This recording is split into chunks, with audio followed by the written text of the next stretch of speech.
My young friends of India, Kashmir में internet बंद है।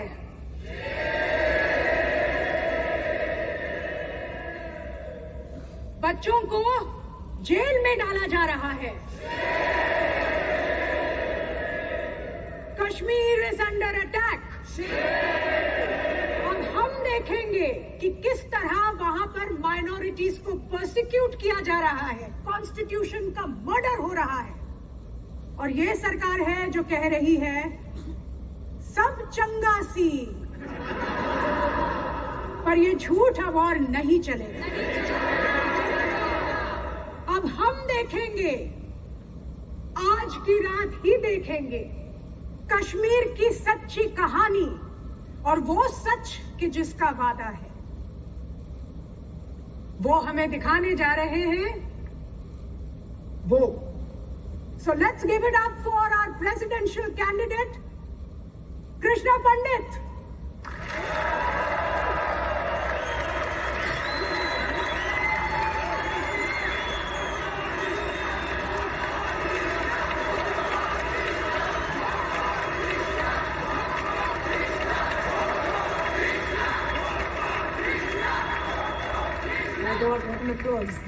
कृष्णा, अब पूरी दुनिया को इंतजार है कि क्या है कश्मीर का सच। And now the stage is all yours. बताओ हमें कि तुमने कश्मीर में क्या देखा। आजादी, आजादी,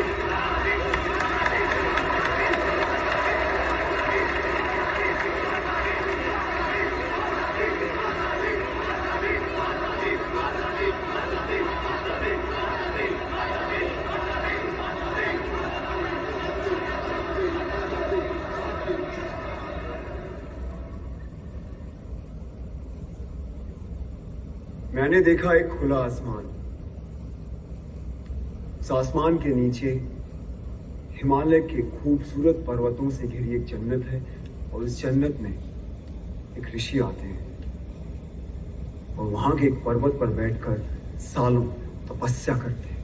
तपस्या यानी रिसर्च।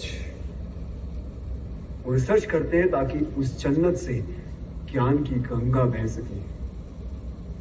उन ऋषि का नाम था ऋषि कश्यप, और उन्हीं के नाम पर इस जन्नत का नाम रखा गया Kashmir. Good opening, very impressive. फिर मैंने देखा शंकराचार्य केरला से पैदल चलते हुए कश्मीर पहुंचे। केरला से कश्मीर जी। उनके पास कोई पुष्पक विमान नहीं था, सो ही लिटरली वॉक्ड। और उन्होंने हिमालय की गोद में बैठकर सालों रिसर्च किया, क्योंकि फिलॉसफी पे वो जो रिसर्च कर रहे थे वो सिर्फ जन्नत में संभव थे, यानी कश्मीर में। जैसे हमारे यहां से best researchers, scientist, students higher education के लिए फॉरेन जाते हैं, उसी तरीके से भारत के कोने कोने से best of the minds Kashmir पहुंचे और अपने अपने स्पेशलाइजेशंस के पंडित बन गए। पंडित लाइक का पीएचडी। मैंने देखा अभिनव गुप्त और उत्पल देव फिलॉसफी पर रिसर्च कर रहे हैं, लोगाक्षी एस्ट्रोनॉमी पर। He was the first astronomer in the world. Charaka और वाग्भट आयुर्वेद पर, Sushruta medical science, Panini grammar, Vateshvara trigonometry, Suyya hydraulic engineering, Jayanta Bhatta law, Kalidasa और Rudrata Sanskrit literature, Bhama aesthetics, Sharngadeva musicology, Vasugupta और Somananda Advaita, Kalhana history, Vishnu Sharma moral science, Panchatantra उन्होंने लिखा। मैंने देखा राजा ललितादित्य के शौर्य और पराक्रम को, मैंने सुना ललेश्वरी के वाक को। ये जो फिल्में, टीवी, थिएटर, वेब सीरीज, यानी जो कुछ भी हम नेटफ्लिक्स पे देखते हैं, ड्रामा, इस ड्रामा की साइंस यानी नाट्य शास्त्र, जिसे 5वां वेद भी कहा गया है, उसे भरत मुनि ने कश्मीर में ही लिखा। मैंने देखा धीरे धीरे इन हजारों लाखों पंडितों ने कश्मीर को असली जन्नत बना दिया। Kashmir became the seal of quality. इसीलिए ग्रीक्स ने कहा था Kashmir is the cradle of civilization. Kashmir first millennium की सिलिकॉन वैली थी। ये सब mythology, it's all a lie. Bingo. Don't worry, I think this is all a build-up. ये झूठ है और मुझे भी लगता है, क्योंकि हमें तो किसी स्कूल में, कॉलेज में या फिर मेन स्ट्रीम हिस्ट्री की बुक में ये सब नहीं पढ़ाया गया। क्यों मैम? ये झूठ है ना, अभी तो नहीं पढ़ाया होगा। लेकिन अगर ये झूठ है तो फिर बुद्धिस्ट कश्मीर क्यों आए? नागसेन और रविगुप्त क्यों आए? वो इसलिए आए क्योंकि Kashmir was the centre of knowledge. ये इन्फो वॉर, नॉलेज का वॉर आज का नहीं है, सदियों से चला आ रहा है। अगर ये झूठ होता तो 1300 में इस्लामिक टायरेंट्स कभी भी कश्मीर में इन्वेड नहीं करते।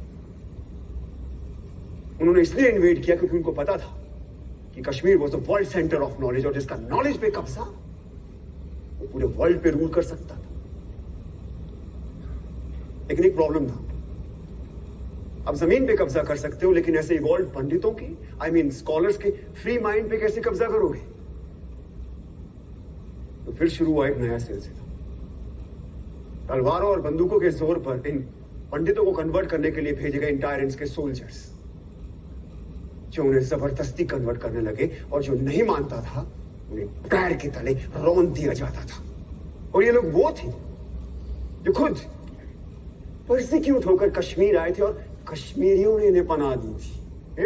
What kind of rubbish is this? ये रबिश नहीं, बल्कि एग्जैक्ट डिस्क्रिप्शन है शमसुद्दीन मोहम्मद इराकी की बायोग्राफी तोहफतुल अहबाब में।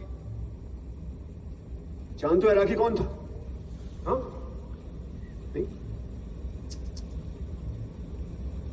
इंडिया की टॉप मोस्ट यूनिवर्सिटी में पढ़ रहे हो, लेकिन इराकी के बारे में नहीं पता। कैसे पता होगा? किसी ने पढ़ा है? हम सब हिटलर के बारे में जरूर जानते हैं। इराकी हिटलर से कई हजार गुना ऊंचा एक इस्लामिक टायरेंट था, जिसका मकसद था सिर्फ और सिर्फ काफिरों के मंदिरों और बुतों को नष्ट करना, उनके ट्रेडिशन, रिचुअल्स को नष्टे नाबूद कर देना, पंडितों की इनोवेशंस को खत्म कर देना। मुझे अभी भी किसी ने बोला, कमान डूड, नाज़ीज़ हर रोज 1000 जूस को मारते, तो मैंने तो नहीं सुना कभी कश्मीर में ऐसा कुछ हुआ हो। तो अब सुनो, इराकी और उसके पीएम मूसा रैना के कहने पर हर रोज 1500 से लेकर 2000 काफिरों को पकड़ कर लाया जाता, उनके जनेऊ काटे जाते, उनसे कलमा पढ़वाया जाता, उनका खतना यानी सर्कमस्टेशन कराया जाता, और उनके मुंह में जबरदस्ती बीफ डाला जाता। और ये काम करते थे उनके सैनिक, जिन्हें हम सूफी और दरवेश के नाम से जानते हैं। हिटलर ने कॉन्सेंट्रेशन कैंप्स का इस्तेमाल किया और इराकी ने कहरान और जबरान का, यानी फोर्स एंड कंपल्शन। इसका डिस्क्रिप्शन किसने किया? खुद इराकी के बेटे ने। And if you want the original manuscript, it is available in Research and Publication Department of Jammu and Kashmir State under extraction number 551. Must read.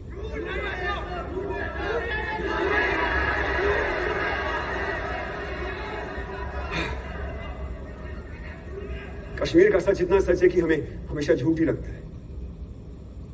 इस इंडिपेंडेंट इंडिया में, इस डेमोक्रेटिक इंडिया में, इस सेक्युलर इंडिया में उन्हें एक बार फिर तलवारों और बंदूकों के जोर पर मार काट के निकाला गया। गलत चले,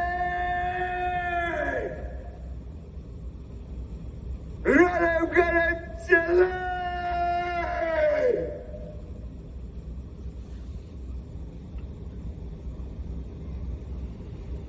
इसका मतलब जानते हो क्या होता है?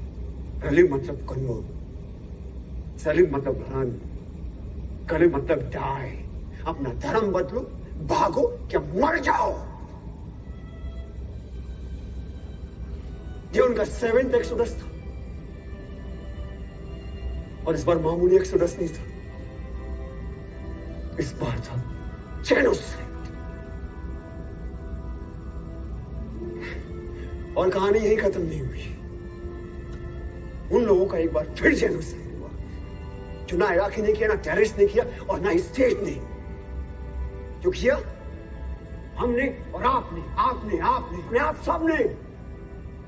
जब हमने उन्हें अपने दिल और दिमाग दोनों से निकाल दिया। और ये था रियल जेनोसाइड। ये सब झूठ है। There was no real genocide. We don't want your fake propaganda. Listen Krishna, जो तुमने देखा वो बताओ, ज्ञान मत पेलो। जो हमने पढ़ा नहीं वो हिस्ट्री नहीं, जो हमने देखा नहीं वो हुआ नहीं, तो कश्मीर में जेनोसाइड हुआ ही नहीं। और कोई सच बोले तो ज्ञान मत पेलो। Now he'll prove his whole hypothesis wrong. I don't bet on ordinary horses. अरे जिस नॉलेज के लिए कश्मीर क्रेडल ऑफ सिविलाइजेशन कहलाता था, कभी हमने उसने नेशनल हेरिटेज की तरह समझा ही नहीं। और आज ये भारत का नॉलेज सेंटर एक्सटेंड होता जा रहा है, हमें उसकी खबर भी नहीं।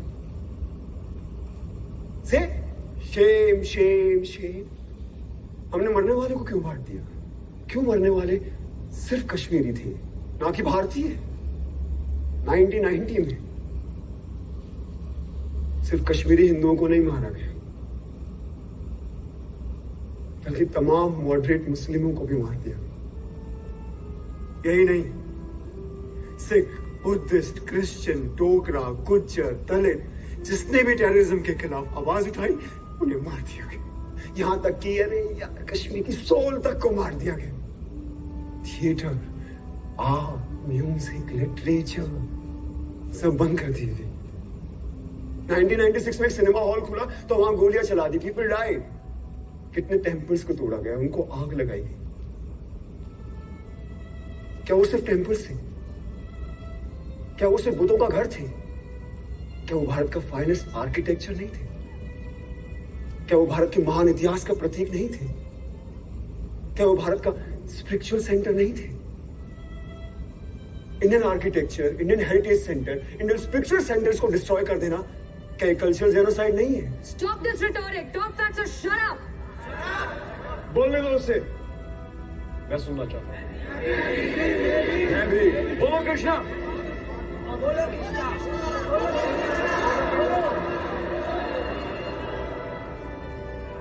बिट्टा ने ओपनली टीवी इंटरव्यू में एक्सेप्ट किया कि उसने 20 मासूम लोगों को मार डाला। अरे जिसने दिन दहाड़े एयरफोर्स ऑफिसर्स को मार डाला, उसे इंडिया के टॉप पोस्ट ऑफिस में इनवाइट किया जाता है। क्या ये एडमिनिस्ट्रेटिव जेनोसाइड नहीं है? हाँ, जब ये फंक्शन खत्म होगा तो आप लोग कहां जाएंगे? आपके घर। और हमें हमारे घर जाने से किसका बाप नहीं रोक सकता। लेकिन क्या कश्मीरी पंडितों को वापस अपने घर कश्मीर जाने का मौका मिलेगा? Is this justice?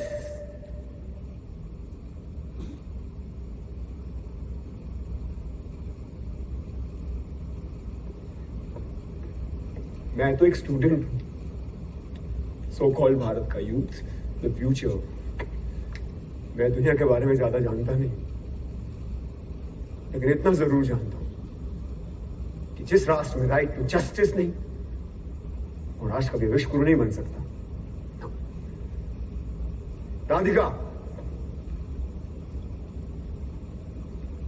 Professor Radhika Menon,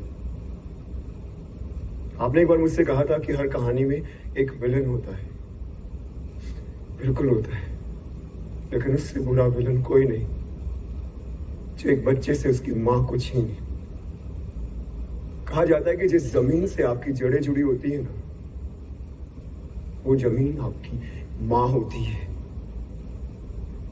तो हाँ, है कश्मीर मेरी मां। मेरी मां का नाम शारदा था, ये उसकी कहानी है। मेरे भाई का नाम शिव था, ये उसकी कहानी है।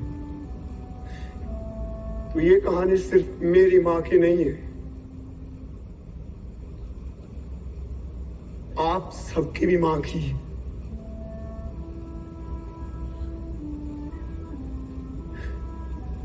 तो आइए हम वो देखते हैं जो मैंने आज से पहले कभी नहीं देखा।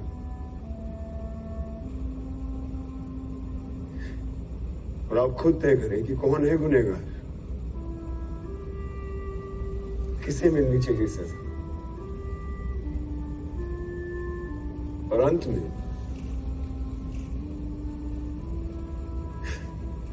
अपने दिल पर हाथ रखकर तय करें कि कि आप कैसे करेंगे इसका प्रायश्चित, और क्या है आपका ह्यूमैनिज्म।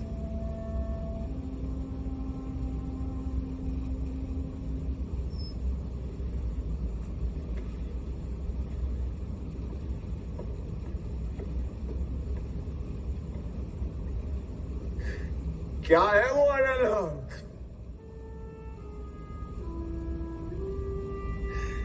क्या है वो लोहे अजल?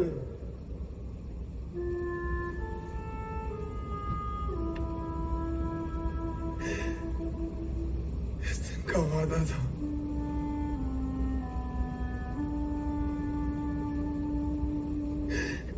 हम सब देखेंगे।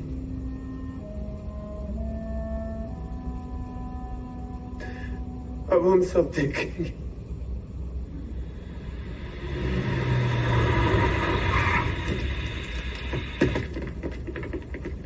इंडियन आर्मी, जी जनाब। हमें एक खबर मिली है कि पंडितों पर आतंकवादियों का हमला होने वाला है। जी।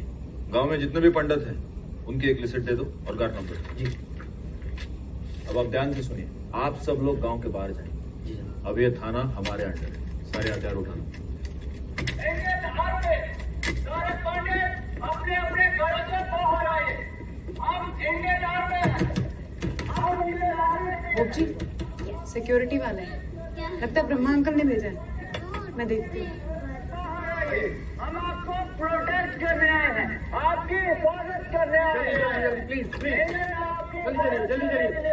जल्दी। हम आपको प्रोटेक्ट करने आए हैं। सारे पंडित अपने अपने घरों से बाहर आइए। सब लोग अपने अपने घरों से बाहर आ जाइए। सब लोग अपने अपने घरों से बाहर आ जाइए। हम लोग आपकी हिफाजत के लिए आए हैं। तुम सुन ख्याल कर। आपको घबराने की कोई जरूरत नहीं। चलो। आपको प्रोटेक्ट करने आए हैं, आपको हिफाजत करने आए हैं। भाई इनका घेरा बनाइए। आप सब पंडितों का घेरा बनाइए। सब पंडितों का घेरा बनाइए। ध्यान से सुनिए, आप सिर्फ यहाँ कश्मीरी पंडित रहेंगे, बाकी सब पीछे रहेंगे। सिर्फ कश्मीरी पंडित रहेंगे, बाकी सब पीछे रहेंगे। क्या कर रहे हैं आप लोग? ये इंडियन आर्मी के लोग नहीं है। ये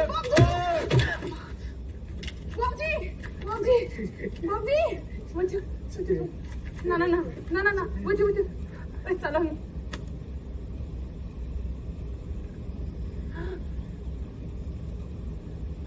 बेटा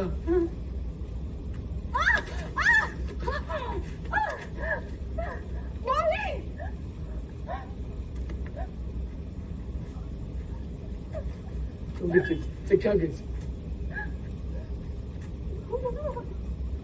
आज यहाँ जो भी होगा उसकी दास्तान दुनिया को बताने वाला भी तो कोई होना चाहिए। पंडित जी, आज यहाँ जो आप देखेंगे वो आप इंडिया में जाके बताना।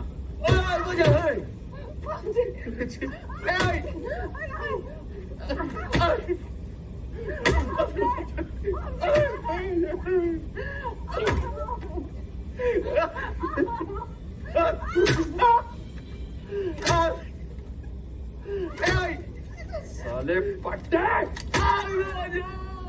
कृष्णा इधर ही रुको, मैं आता हूँ। हाँ इधर ही रुको, ये चावल से खेल लो आप।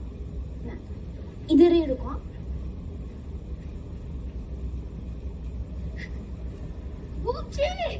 शिवा नेर झाली, शिवा झाली येते। शिवा नेर झाली, मम्मी शिवा नेर झाली येते। शिवा नेर झाली येते। चल शिवा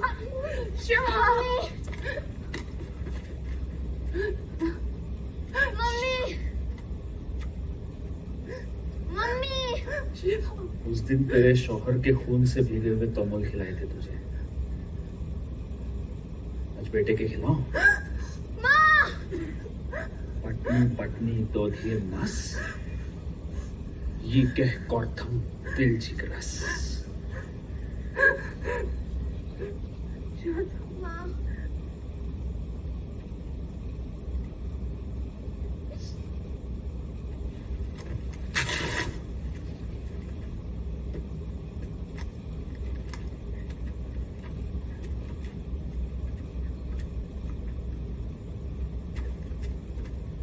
आज इनको इतनी दहशत दिखाएंगे कि दोबारा कोई भी काफिर कश्मीर की पाक जमीन पर पांव रखने की जुर्रत नहीं करेगा। मौलवी साहब बताइए, एक काफिर के साथ क्या सलूक करना चाहिए, बताइए।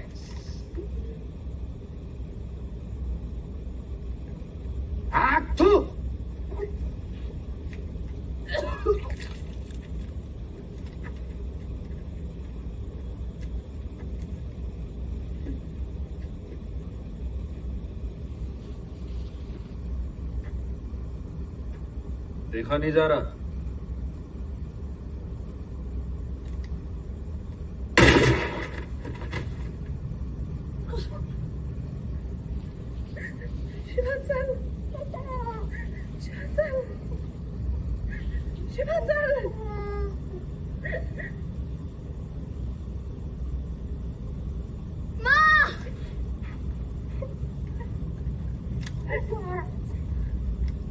अब वो देखो जो कभी देखा नहीं है।